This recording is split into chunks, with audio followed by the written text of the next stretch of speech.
Bueno, empezamos si os parece. Buenos días a todos y todas y muchas gracias por venir a este nuevo seminario del ICA. El ponente de hoy es Marco Panettieri, que como todos sabéis es científico titular aquí en el Instituto de Ciencias Agrarias. Marco es químico farmacéutico, hizo la tesis en el IRNAS en Sevilla.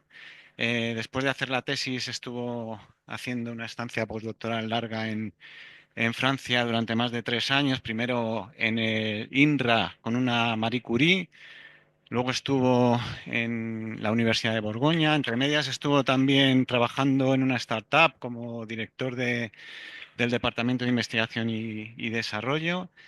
Y bueno, después de ese periodo postdoctoral volvió a España, al Museo Nacional de Ciencias Naturales, con un contrato Juan de la Cierva, y luego ya se incorporó con nosotros con un contrato de la Comunidad de Madrid, de los de atracción de talento senior.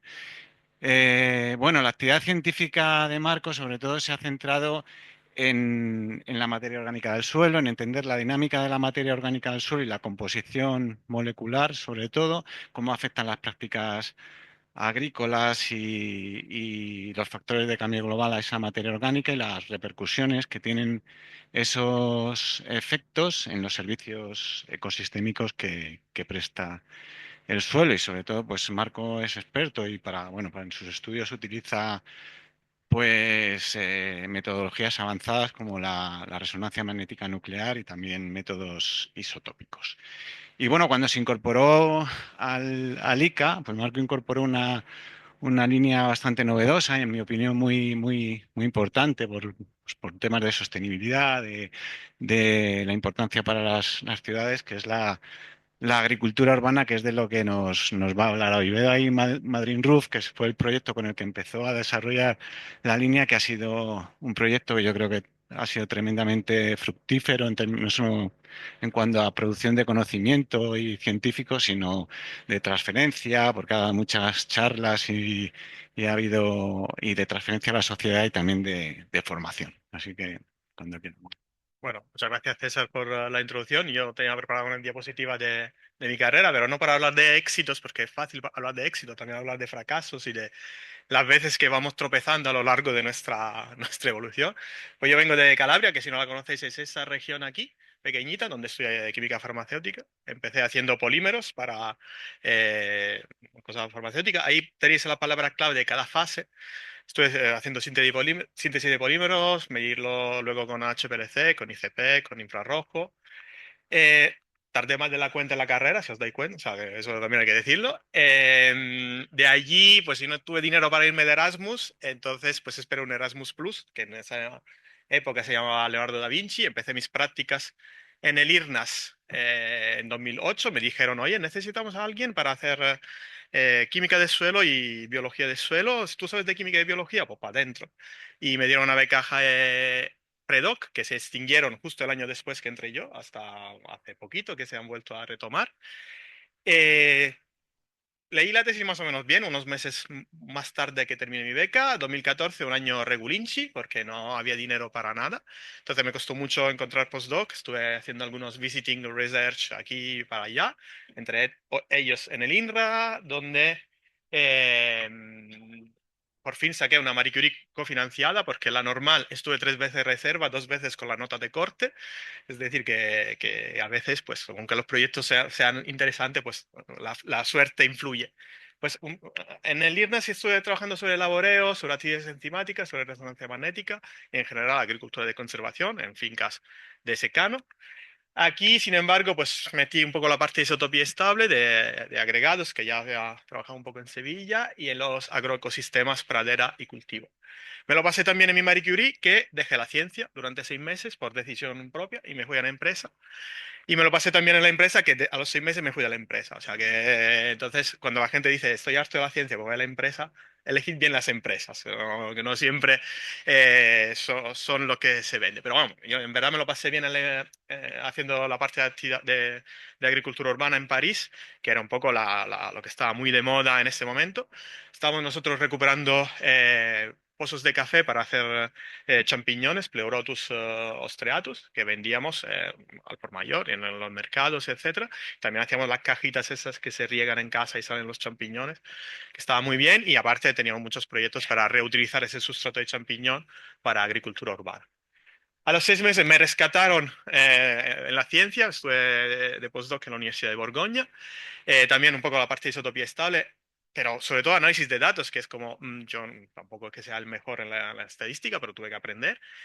Y volviendo a los agroecosistemas, pradera y cultivo. Y nada más empezar ese contrato, me repescaron en una convocatoria Juan de la Cierva, después que había hecho los varios años, estaba en la reserva, me repescaron, entonces pues intenté alargar un poco los plazos para terminar el contrato en Dijon y volví al Museo de Ciencias Naturales, aunque mi actividad era un poco aquí, un poco en Sevilla, siempre era, isotopía, RMN, actividades enzimáticas, y metí un poco la parte de comunidades microbianas del suelo.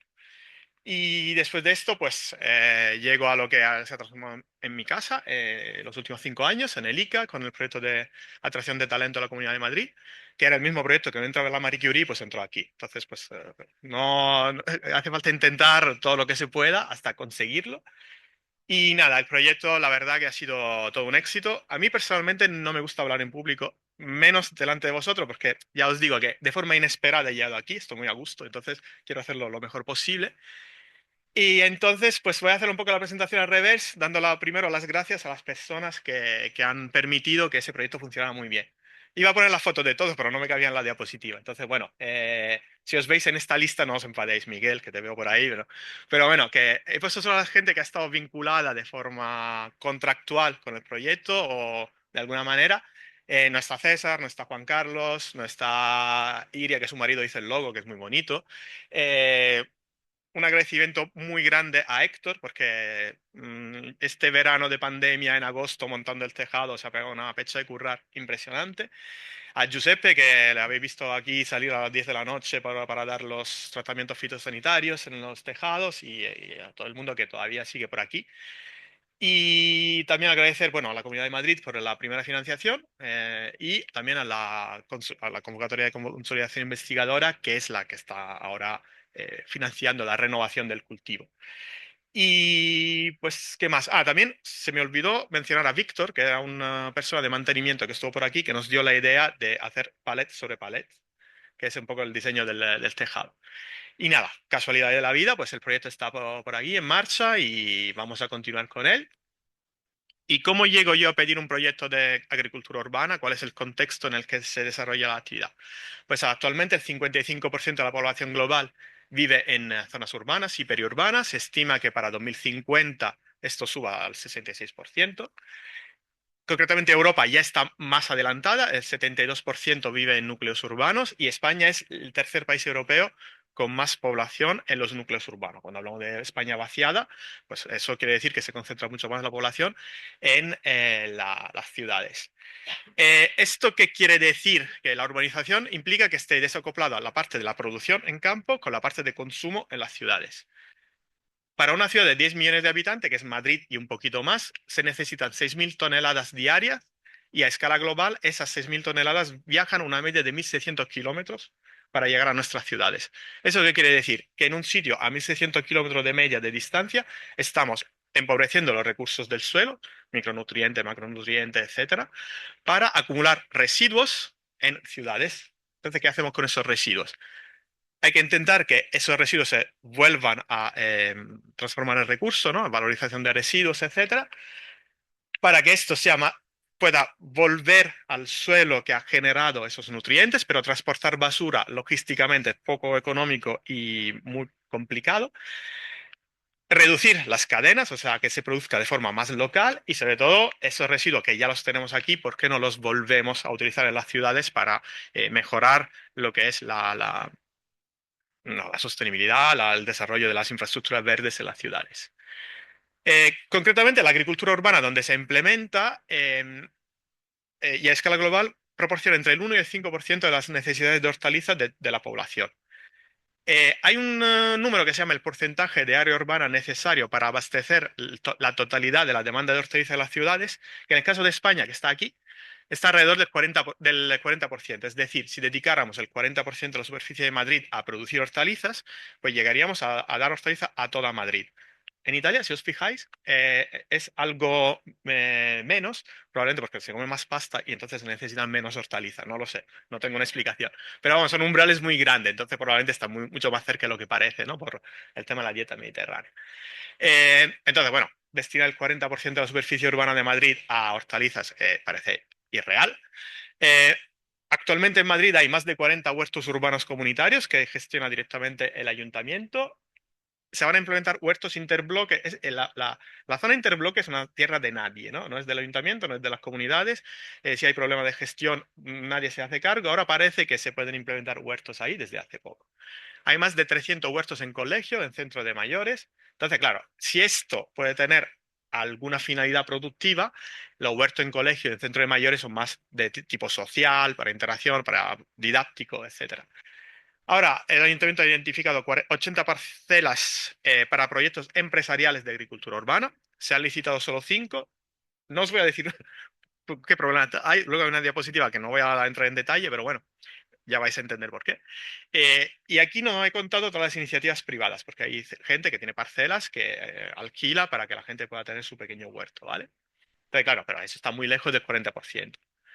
Eh, Otro de los problemas es que más empujamos a implementar iniciativas de agricultura urbana, más nos arriesgamos a que esas iniciativas caigan en zonas que no están aptas para cultivo, que a lo mejor hace 50 años eran un vertedero, como pasa en Sevilla, que era un vertedero ilegal de una fábrica de pintura, y uno de los huertos históricos de Sevilla está en una zona que tiene problemas de contaminación de cadmio y de plomo. Eh, Esto puede que esté pasando en Madrid, en alguna de las parcelas que se van a destinar. Entonces, pues siempre hay que tener cierto cuidado con hacer un análisis previa y una planificación por parte de las administraciones con el asesoramiento de los centros de investigación, que sabemos algo de contaminación de suelo. Aquí concretamente hay varios grupos que trabajan con ello. Y luego otra cosa, el 33% de la superficie de Madrid, más o menos, se estima que esté ocupada por cubiertas planas o con pocas pendientes. Si lo vemos a vista de pájaro, pues tenemos una superficie poco utilizada, porque en Madrid no se puede tender a las azoteas, como en Sevilla, por ejemplo. Entonces, pues, ¿qué hacemos con esas azoteas? Y se me olvidó aquí poner una cosa, que luego lo pongo después. El ayuntamiento ha lanzado un plan de fomento de cubiertas verdes en los edificios en noviembre. Entonces se supone que esa superficie se va a poder utilizar para proyectos estéticos, que son los techos verdes, o agrícola, porque son los cultivos en azotea. Entonces de ahí nace Madrid Roof. Esta es una foto de nuestro tejado, el antes y el después, ¿no? O sea, podéis elegir cuál preferís más. Una de las primeras cosechas de tomate para decir que esto, oye, que producimos tomate de verdad. Y como tenemos montado toda la infraestructura para entutorar, para poner malla de sombreado, porque hace mucho más calor en campo por el tema de la isla de calor en las ciudades y proteger un poco los cultivos. Eso hemos ido aprendiendo paso a paso y cada vez hemos mejorado algunas cosillas. Ahora es mucho más bonito porque gracias a Jonathan, que es un chico que ha hecho el TFG aquí, su padre es carpintero, entonces nos ha echado una mano a hacer los cajones a medida, exactamente como los necesitaban para el tejado. Y esa es la nueva versión. Veis a Héctor, que ha tenido una pausa y ha vuelto otra vez a trabajar con nosotros. Cristina, que también ha pringado bastante en esto. Y la pinta que tenían las lechugas, que ya la hemos cosechado, quedan ahí unas coles que vamos a cosechar prontito. Entonces, para montar un cultivo en azotea, qué es lo que necesitamos? Pues necesitamos una parte de suelo, de sustrato que sea fértil, que sea ligero, porque un tejado no puede aguantar el peso que tiene un suelo, o sea, no podemos meter suelo en un tejado porque pesaría demasiado. Necesitamos un material estable que no se compacte, porque cuando se compacta se reduce el espacio útil para las raíces, entonces hay que volver a reponer el sustrato. Entonces necesitas una grúa o mucha gente como César, Juan Carlos, ahí, trayendo material al tejado y dejándose la espalda como hemos tenido que hacer. Te falta un material que permita tener una cierta reserva de agua y, sobre todo, que no produzca goteras en el vecino, porque si no, os va a tumbar el huerto en nada y menos. Entre los materiales, pues yo en París, como os dije, trabajé con los pozos de café, fue uno de los primeros materiales que propuse para el tejado. Y luego, pues nada, combinarlo con restos de poda, con fibra de coco, con arcilla, con piedra pómez, se utiliza mucho porque es ligera y al mismo tiempo porosa, retiene los nutrientes y es estable. O con, estos son los ladrillos, los defectos de cocción de los ladrillos se suelen machacar y se utilizan mucho en el tema de cultivos en azotea. Entonces, bueno, la idea del proyecto, esa es una diapositiva del proyecto Marie Curie, ese famoso que no me dieron nunca, era recuperar una materia prima y unos residuos urbanos, valorizar esos residuos mediante pirólisis energética, producir energía.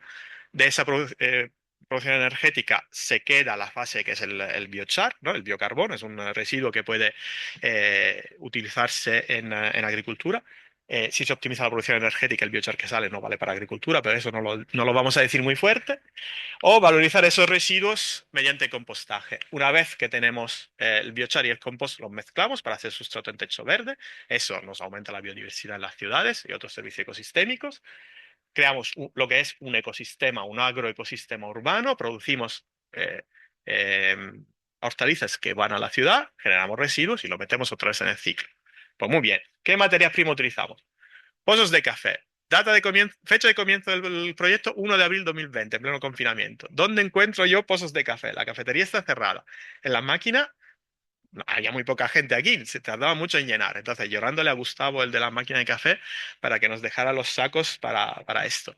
Y buscando por todos lados algún bar que sí que me hacía el favor de acumular los pozos.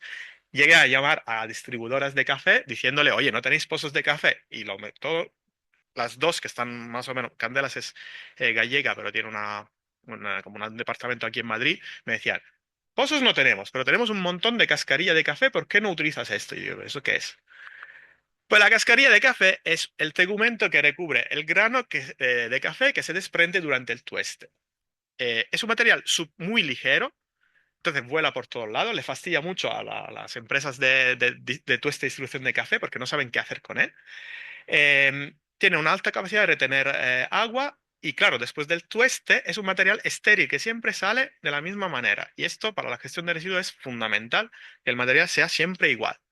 ¿Qué pasa? Que es fitotóxico. Yo lo he hecho en mi suelo y mis plantas pues no le gusta nada, a menos que no lo compostamos. Entonces, pues nada, contrato de apoyo tecnológico con la empresa, le montamos un pequeño ensayo para valorar si se puede compostar o no. Publicamos el primer artículo de la tesis de Giuseppe y nada, pues funcionaba bastante bien porque pierde la fitotoxicidad y además tenemos, si se compostara toda la cascarilla de café que hay en Europa, llegaríamos a recuperar 3.500 toneladas de nitrógeno y 1.900 toneladas de potasio, que no es poco. Entonces, pues vimos que ese sustrato funcionaba bastante bien, pues para adentro, para el tejado. Entonces, pozos de café, cascarilla de café, algas. En Madrid, si os habéis fijado, playas no hay muchas, pero bueno, estaba yo en un proyecto de valorización de biomasa de algas con Sevilla y entonces pues trajimos ese material aquí para hacer un poco de test cómo funcionaba. Esos materiales se mezclaban con resto de poda y un porcentaje de sustrato a base de turba. ¿Por qué no utilizamos la turba, que es el material perfecto para agricultura urbana? Porque la turba es un recurso no renovable. Cada vez hay más limitaciones de extracción de turba a escala europea, porque eh, una vez que se secan las turberas para extraer la turba, se emite un montón de CO2. Entonces, este material se va a extinguir dentro de poco y hay que buscar alternativas. Entonces, nuestra idea era eliminar completamente la turba o por lo menos sustituir un gran porcentaje de esta turba. En algunos sustratos echamos biochar, en otros no, para ver si el biochar ayudaba o no. Planeamos una rotación de tomates en verano y lechugas y acelgas en invierno, evaluación post cosecha con los resultados agronómicos que os voy a presentar luego y también la calidad de los tomates, ¿vale? Nos quedaba un detalle fundamental, que es cuánto de nuestro compost podemos utilizar para sustituir la turba. Entonces montamos un pequeño experimento en el invernadero, que estuvimos ocupando el invernadero de Elisa unos mesecillos. Entonces, usar compost de ese tipo como sustrato para plántulas, mala idea. Siempre las plántulas van a crecer menos que el sustrato a base de turba. Usarlo en una fase más tardía para el desarrollo de los plantones hasta la fructificación, pues bien. Vemos que muchos de los sustratos están. El control es esta línea que veis aquí. Muchos sustratos crecen más, ¿vale? Que el control. Y sobre todo a nivel de producción hay algunos sustratos que están bastante mejor que el control, ¿vale? Porque hemos llegado en una maceta de 4 litros a que hubiera tomates. O sea, que, digo, entonces, pues ni tan mal para los sustratos. Entonces teníamos diluciones al 15, al 30, al 50, al 100%.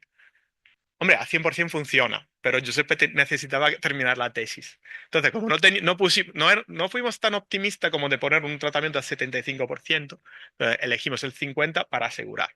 Entonces, 50% compost, que eso quiere decir un 17,5% de biochar, que en la bibliografía, si la gente os dice que más de un 10% de biochar matáis a todas las plantas, pues en este caso no ha sido así. 50% de compost con biochar y 50% de turba. Pues nada, ahí elegido esto, pues montamos el ensayo. ¿Y qué pasó con la producción a lo largo de los 3 años? Pues primero, no sé dónde tengo aquí la diapositiva. Vale, pues elegimos, bueno, cómo se comportaron nuestros compost.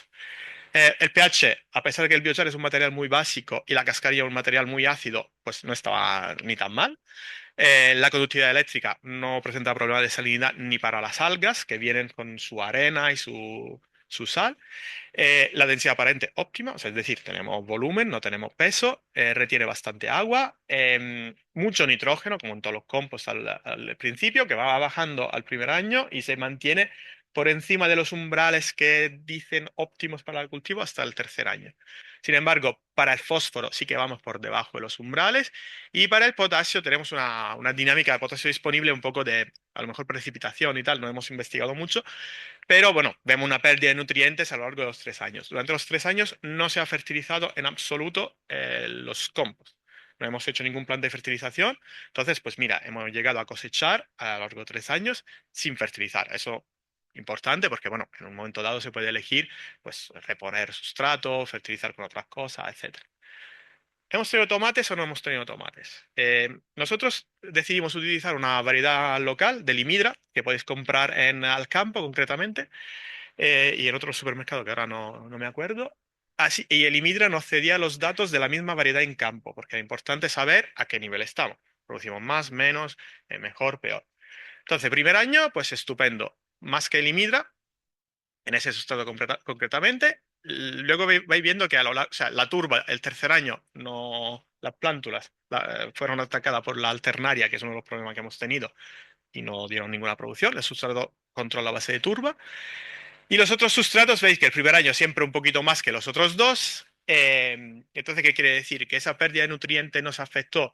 Pues es probable, pero también afectó mucho a la producción en campo, porque en esos años, el primer año fue un año muy bueno en temperatura y en precipitación, y el segundo, el tercer año fueron años terribles para la producción de tomates por olas de calor, por temperaturas máximas, entonces ni en campo hubo producción. Entonces vemos que nuestros sustratos, algunos han producido en la suma de los 3 años bastante más que el imidra, ¿vale? Entonces, oye, ni tan mal. Em, nuestros tomates eran bastante más grandes que los tomates de campo y hemos aprendido que el calor residual de la azotea, o sea, del edificio que va a la azotea, nos permite adelantar bastante toda la fase de floración, de cosecha, y también nos dice que en pleno verano las plantas te dicen que yo no voy a producir ahora, me espero a septiembre y vuelvo a empezar, pero tenemos un parón vegetativo importante en final de julio o agosto, ¿vale? ¿Qué tal la calidad? Pues empezamos por las lechugas. Las lechugas que podemos comprar en el supermercado, la misma variedad frente a la nuestra tiene más contenido en en micronutrientes. Es una cosa, se está dando mucha importancia en la cantidad de micronutrientes en lo que comemos y esto es un resultado que hemos visto que nos parece bastante interesante. El segundo año tuvimos una calidad bastante comparable a la que... Estos es los parámetros de pH, acidez, fenoles, antioxidantes, los grados Brix, que nos dicen el contenido de azúcares, beta-caroteno y licopeno. Eso es lo que daba el imidra y eso es lo que daba nuestros sustratos. Algunos que han funcionado bastante mejor a nivel de calidad. Sin embargo, el tercer año el imidra nos ha barrido por completo a nivel de calidad. Pero ellos produjeron muy poco, entonces la planta probablemente ha producido menos, pero tomates de mejor calidad. Un poco la explicación que le hemos podido dar. Em, la pregunta del millón. Bueno, ese artículo lo tenemos ahora en revisión. La pregunta del millón. ¿Esos tomates se pueden comer? La respuesta simple es sí, se pueden comer. Ese artículo también está en revisión ahora mismo. En rojo veis los niveles de la Unión Europea para plomo y para cadmio, que es parte de la tesis de Hugo y de Medina también. Estamos bastante por debajo, ¿vale? Y ¿Por qué? Porque nuestros sustratos eran compost de clase A, no tenían contenido de plomo y cadmio preocupante, ¿vale? Entonces, pues no hay problema. Lo que pasa es que, claro, la fuente de la contaminación atmosférica, o sea, la contaminación atmosférica puede ser fuente de contaminantes, y eso como lo hemos comprobado, lavando nuestras lechugas y analizándolas antes y después de lavar. Y vemos, por ejemplo, que después de lavar, el contenido de aluminio, que no es muy preocupante, y de plomo se reduce, ¿vale? Entonces, sí que hay una deposición de partículas que pueden ser problemáticas, sin embargo, los niveles están por aquí, o sea que no llegamos. Pero claro, este ensayo se ha mantenido 3 años y nosotros estamos viendo lo que se deposita en las lechugas y también hemos medido lo que se deposita en los sustratos. Pero hay que tener en cuenta que si ese sustrato se queda mucho tiempo, podemos ir acumulando hasta llegar a un umbral donde se va a traslocar a las plantas. Entonces, el problema de deposición es limitado porque la lechuga la lavas y te lo quitas. Pero si la planta empieza a absorber por las raíces, ahí vamos a poder tener problemas. Entonces, durante esos 3 años no hemos detectado ningún problema, pero sí que hay que monitorar un poco lo que pasa. Y bueno, pues lo resumen, rendimiento competitivo, la calidad de los tomates aceptable, durante 3 años la fertilidad ha bajado, pero bien. El biochar ayuda a mantener la fertilidad y la estructura, las macetas se compactan menos, pierden menos nutrientes y no hay riesgos hasta 3 años. Esto, el resumen agronómico. Pero claro, la producción agronómica es uno de los servicios ecosistémicos que hemos medido dentro del proyecto. Se han medido muchas más cosas, contaminante emergente como platinoides, micro y nanoplásticos. Hemos medido bueno, el aislamiento que proporciona esa capa de residuos que ponemos en la azotea, la biodiversidad de la comunidad microbiana, el ciclo del agua y el almacenamiento y secuestro de carbono. Entonces, por ejemplo, ¿qué es lo que vimos? Que el biochar, ahí vamos al RMN, a las cosas que me gustan de la química, que hemos visto que la partícula de biochar, cuando tú las dejas en una pila de compostaje o en un sustrato, pues se van rompiendo, entonces hay un envejecimiento físico y también vemos que los microorganismos empiezan a oxidar esos anillos aromáticos condensados, aumentando la cantidad de grupos funcionales que hay en las superficies.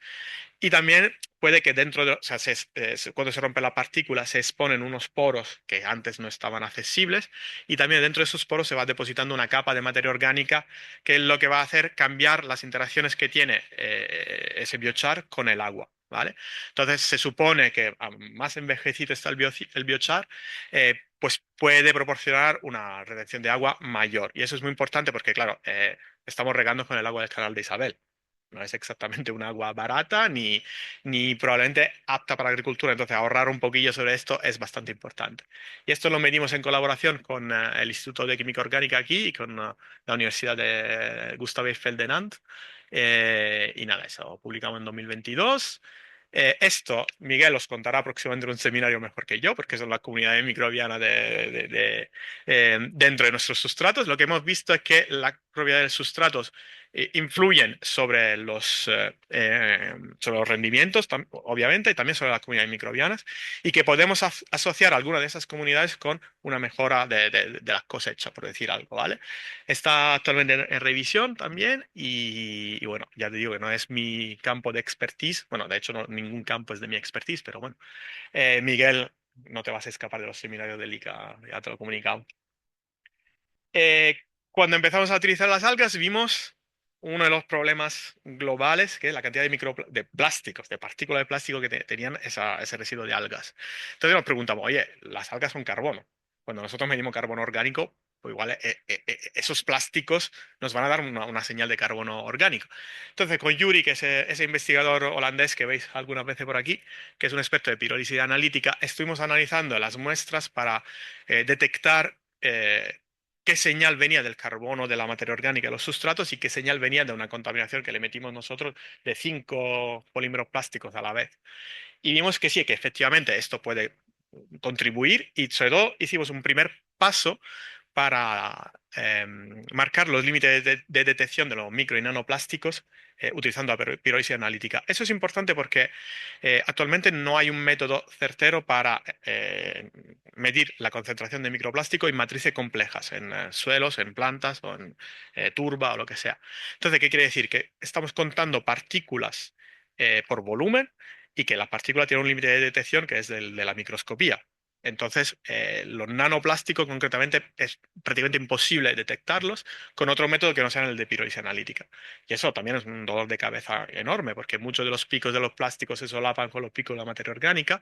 Entonces ya nos dimos cuenta que había que poner una persona a picar esos datos y esa persona es Medina, que está haciendo la tesis en Nantes, pero que ha estado aquí año y medio en colaboración con la Universidad Gustave Eiffel y su tesis va de materiales reciclados para agricultura urbana. Ella no tiene solo la parte orgánica, también tiene la parte de residuos de construcción, que nos parece súper interesante. Y nada, está poniendo a punto los métodos para cuantificación de microplásticos con muy, muy buenos resultados. Y nada, pues a ver cuándo ya podemos enviar los artículos. Y luego, más colaboraciones en el ICA. Las veces que le hemos dado la lata a Elisa para ver qué bichos teníamos y que nos estaban comiendo las plantas. Aquí yo creo, espero haber copiado y pegado bien el nombre de los insectos. Es una larva de Sphaerophoria rupelli depredando Macrosiphum euphorbiae, puede ser. Y bueno, y Borja y Rosa para intentar un poco limitar lo que eran los problemas que hemos tenido de trips, no, de hongos, no, ni os cuento. Por cierto, las variedades autóctonas son muy sensibles a los hongos. Si tenéis un sustrato muy orgánico, el hongo va a dejar sus esporas en el sustrato y lo vais a tener año tras año dando la lata, ¿vale? Entonces, eso es a tener en cuenta que lo hemos aprendido con la experiencia. Bueno, el grupo de Ana Rincón nos ha hecho una mano con las extracciones de ADN cuando hicimos el paper, o sea, de Miguel. Ahora Juan Diego y Nazaret están trabajando en los cajones que nos sobran por en márgenes florales y hacer una monitorización de polinizadores. Y luego, pues no está aquí Héctor, creo, pero bueno, ahí ya meterse en datos y en sensores, en datos de ortofotografía aérea. Lo que hemos hecho, bueno, lo que ha hecho Héctor, porque yo he participado muy poco en el TFM de un estudiante de la Universidad de Alcalá, es utilizar los datos de ortofotografía aérea que dan la altura a un metro, a una grilla de un metro y cruzarlo con los datos catastrales. Entonces, identificar cuáles son las azoteas correspondientes a un bloque y, sobre todo, calcular las pendientes que tienen las azoteas para identificar cuáles son las azoteas en Madrid que se podrían destinar a agricultura urbana. Eso funciona bastante bien, ¿vale? O sea, aquí tenéis el cálculo de los polígonos y luego, pues, los datos catastrales os dicen si es una casa, un centro de mayores, un colegio, un instituto, lo que sea, porque, claro, cada uno tiene unas peculiaridades, ¿no? A un centro de mayor se puede planear un huerto en la azotea de tema un poco para que se vayan pasando el día, para que vayan un poco teniendo su actividad. Sin embargo, a una empresa le puedes plantear un poco de greenwashing de su imagen y a una comunidad de vecinos a lo mejor le interesa tener 20 kilos de tomate por metro cuadrado para hacerse su ensaladita. Entonces, estamos bueno, la idea es calcular, clasificar por barrio, por tipo de uso, por tamaño de la azotea, por renta, porque no es lo mismo una agricultura, un cultivo en azotea que pueda dar, apoyar la renta de las zonas de Madrid un poco más humildes que en una zona de empresa donde no le va a suponer mucho cambio. Y entonces lo que hemos medido en Madrid Roof de todos los servicios ecosistémicos, extrapolarlo a Madrid, ¿no? ¿Cuánto tomate podríamos producir si toda Madrid fuera un cultivo de tomate? O sea, todas las azoteas de Madrid. Y sobre todo, identificar cuáles son los puntos calientes por el efecto de isla de calor, que eso Héctor es súper experto. Hay dos Héctor, ¿no? Héctor Nieto, estoy hablando de Héctor, el experto de datos satelitales. Eh, y también en los barrios donde menos vegetación hay, identificar cuáles son las azoteas que podrían maximizar, ¿no? Los servicios ecosistémicos, ¿vale? Y esto concretamente es el TFM de Enrique, es el último que ha llegado, que acaba de incorporarse y que esperamos tenerlo para junio por ahí. Y pues nada, esto os parece que a lo mejor se me ha ocurrido en un bar donde estaba de cervecía con los amigos, pero no. O sea, hay empresas en Dinamarca, en Francia, dos concretamente, aquí en donde estaba trabajando yo, en Estados Unidos, en Países Bajos, hay una startup de la Universidad de Barcelona, todas están ofreciendo sistemas o soluciones para montar cultivos en azotea. Está varios productores, que son esas famosas parcelas del Ayuntamiento de Madrid que se van a destinar para agricultura urbana. Y yo, como estoy en el comité asesor de varios productores, estoy dando mucho la lata para que esa iniciativa de cubiertas verdes del ayuntamiento se incluya en varios productores y poder aprovechar esos espacios que si no están totalmente inutilizados. Y ahí pongo una foto en el campo porque concretamente yo también tengo una vida de campo y me he planteado si hablaros de los expedientes de campo, del remenio, de agricultura urbana, pero como mi plaza era de agricultura urbana, pues me ha tocado hablar un poco de esto. Y nada, y muchas gracias.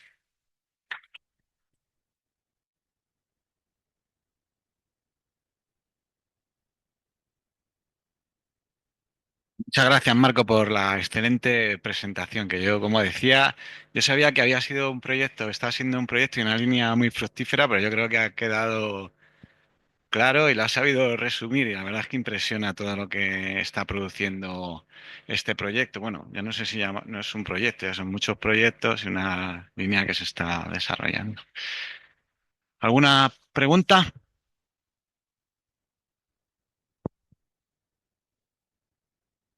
La mezcla, la mezcla que habéis preparado para montar vuestros cultivos, ¿os habéis planteado patentarlo, comercializarlo? Hemos participado a una de esas iniciativas del CSIC que se llama Edbeton para montar una empresa de base tecnológica cuando el proyecto estaba muy, muy verde.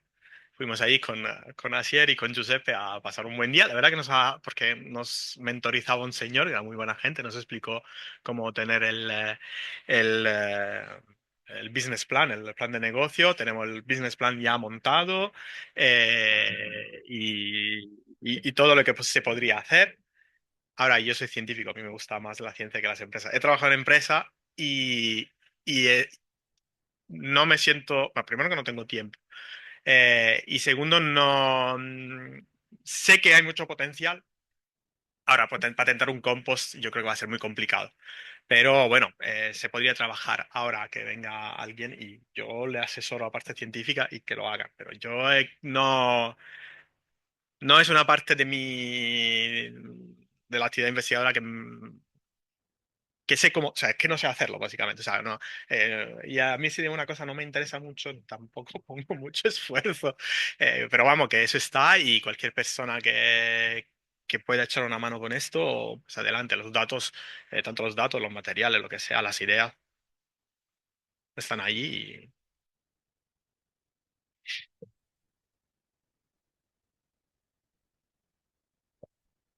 Hola, has dicho que uno de los objetivos o alguna de las cosas que habéis planeado era, era ver cómo una cubierta vegetal sobre un tejado puede afectar en el ahorro de energía, por ejemplo. Y, ¿Eso lo habéis hecho? ¿Lo pensáis hacer? ¿Cómo lo haríais? Eh, nosotros tenemos instalado unos sensores que miden la temperatura a, creo que son 10 centímetros, bueno, no sé, 10-15 centímetros por encima de la superficie, en la superficie del sustrato y dentro del sustrato.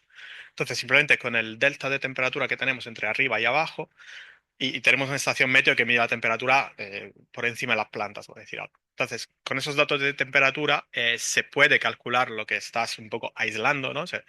Eh, hay algunas cosas hechas muy preliminares de una TFG que hizo una chica de ingeniería ambiental de la Rey Juan Carlos, que ella sí que estuvo calculando algunas cosillas, pero o sea, son cosas que están ahí. Hemos hablado con la gente del Instituto Torroja, que son los que saben de ese tema y le interesa mucho. Los datos están allí. No hemos profundizado. A lo mejor depende un poco también de Enrique, de cuántos servicios ecosistémicos podamos meter en esa extrapolación de las azoteas, pero son cosas que se pueden calcular de forma un poco empírica, ¿no? Es decir, no tenemos ningún sensor por debajo bueno, que de hecho está aquí el experimento, tenemos un sensor aquí, pero tenemos esos datos que se pueden utilizar en ese sentido.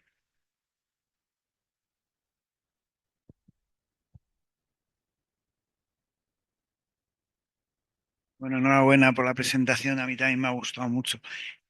¿Habéis hecho un cálculo de los costes de producción de lo que vale producir un tomate en azotea respecto a, por ejemplo, a Murcia, Almería, etcétera?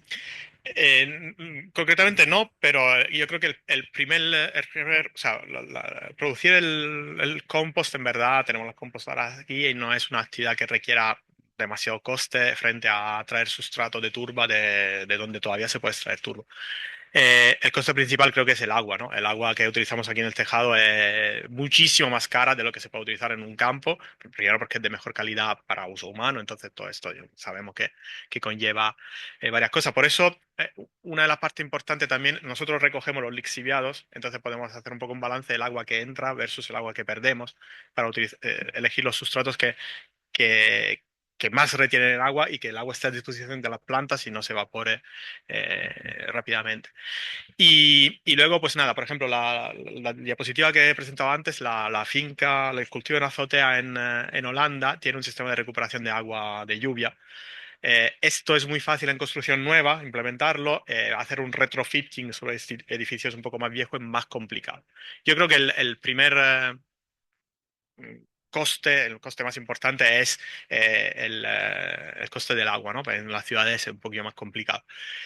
El resto, yo no me imagino que haya demasiada diferencia frente a un cultivo en un invernadero, ¿verdad? Porque el compost, no, o sea, siempre se trata de adquirir la materia prima al coste más bajo posible. Concretamente, la cascarilla es que te la traen aquí y te dejan un tráiler porque no saben qué hacer con ella. Y luego compostar no es una actividad que requiera demasiada tecnología. Y el campesino urbano que te va a cultivar, pues, es lo mismo aquí o en Arganda del Rey. Pero sí, hay algunas cosas que hay que poner en marcha. De hecho, también tenemos, o sea, el principal competidor de los huertos en las azoteas son los paneles solares. La comunidad de vecinos, si tiene que elegir entre poner tomate y poner un panel, pues va a elegir el panel, porque eso se le repercute en el bolsillo desde el primer mes. Pero claro, por eso estamos avanzando también en temas de agrovoltaico para combinar los paneles con las plantas debajo, que era una propuesta que presentamos a Momentum, pero eh, obviamente la gente de Tech for Agro se ha llevado como tiene que ser la convocatoria, entonces no. Eso sería también una manera de abaratar mucho los costes, porque tú estás produciendo energía mientras que estás produciendo, bueno, tomate debajo del panel, no me lo imagino, pero otras plantas que sean menos necesitadas de sol podría.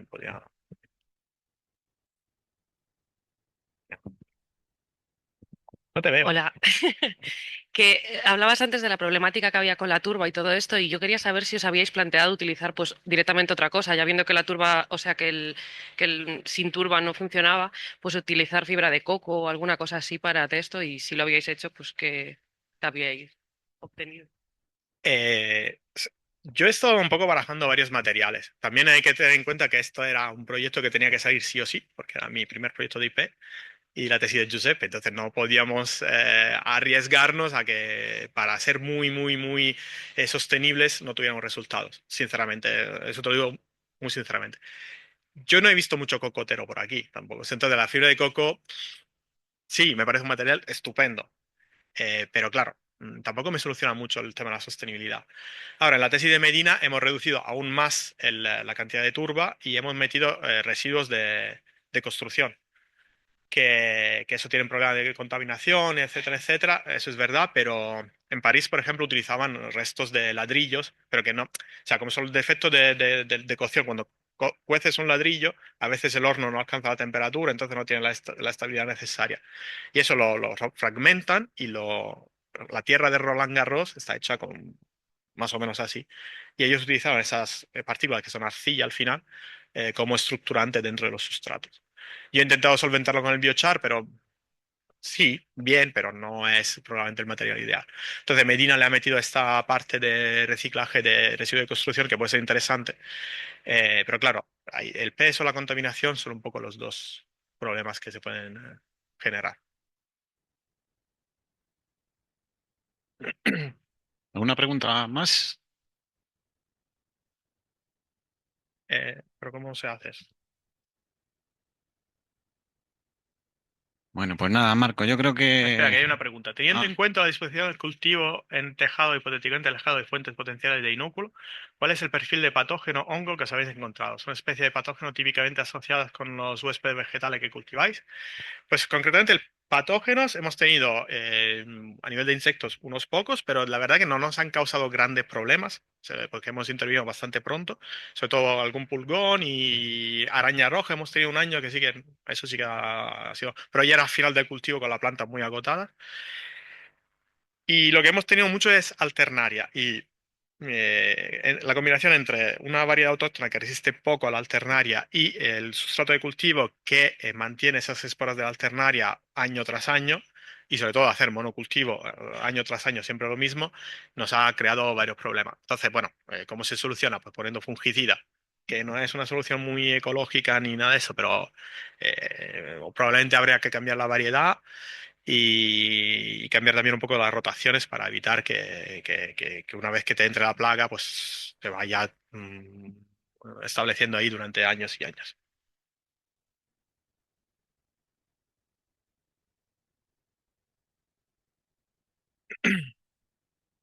Pues nada, si no hay más preguntas, yo creo que vamos a concluir ya el seminario. Solamente un último comentario que estaba. Yo creo que lo que ha quedado patente en la presentación de Marco y en todo es que esto es una línea bastante transversal, aparte novedosa. Yo creo que bueno, la importancia yo creo que queda claro por temas de sostenibilidad, pues el desarrollo de las ciudades y demás y muchas bueno, es un tema bastante transversal que ya se está demostrando aquí porque habéis colaborado, está colaborando Marco con varios grupos y eso pues a mí me gusta particularmente y es una línea que además nos diferencia de otros institutos de ciencias agrarias y yo creo que podríamos pensar, bueno, en algún futuro, si podemos pedir algún proyecto que nos una aún más como instituto, pues esta podría ser una de las líneas en las que Y, pensar. por cierto, la infraestructura está allí, y es verdad que hay algunos huecos en los cajones y el que quiera plantear un ensayo, pues no, que eso está allí, ya lo hablamos y sin problema, vamos. De hecho, el tejado es mucho más grande de lo que está ocupado, o sea que se puede montar un ensayo un poco más aislado, ya sabemos cómo montar el riego y todas esas cosas, o sea que adelante. Muchas gracias. Sí, tenemos unos goteros autocompensantes porque queríamos echar la misma cantidad de agua en todas las macetas. Desde el primer año, la pobre Cris se pasaba horas regulando los goteros hasta que una empresa nos dio unos goteros de verdad. Entonces ahora ya mucho más fácil. Pero sí, la idea es de echar la misma cantidad a todas las macetas para que te puedas hacer un balance del agua que entra, de que sale y el desarrollo de la planta.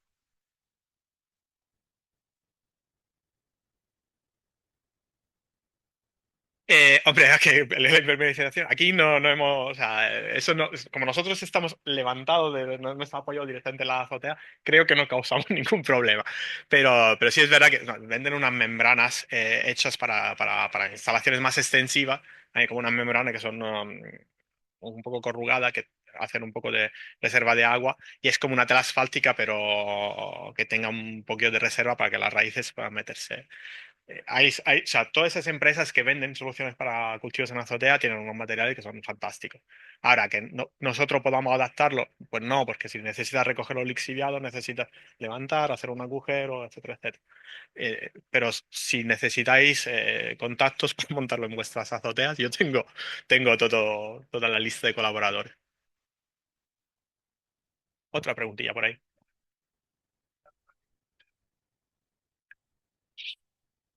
Ahí necesito a Giuseppe. Por cierto, Giuseppe defiende la tesis del 13 en agrónomos y os va a contar esto, pero mucho mejor y con mucho más detalle. Sobre todo la parte.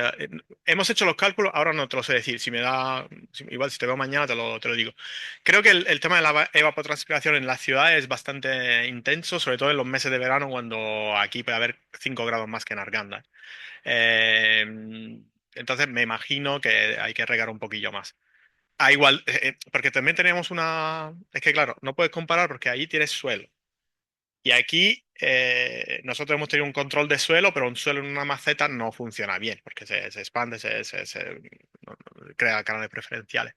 Me imagino que hay que regar un poquitín más, ¿eh? Creo recordar eso, pero no te lo sé decir con precisión.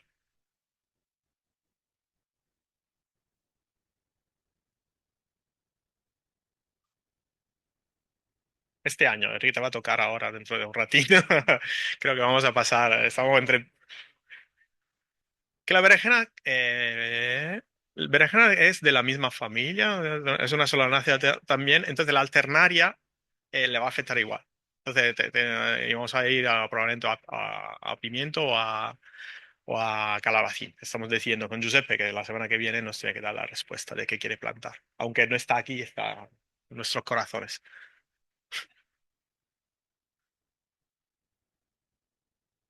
O sea, sé que soy muy fan del pimiento. Ya.